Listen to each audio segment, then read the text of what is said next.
Қайырлы күн құрметті достар. Мен бүгін сіздерге колледжде атқаратын қызметтерімді көрсетіп келдім. Олай болса, бізбен бірге болыңыздар.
Құрметті достар, біздің колледжімізде жастар ісі жөніндегі комитет бар.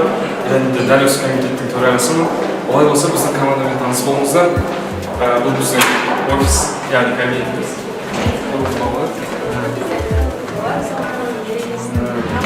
Біздің таныс болыңыздар. Бізде логика, арно, жайын, например. Біз бұл жерде көптеген проекттер талқылаймыз, және де мерекелерге деген дайындықтар жүргіземіз.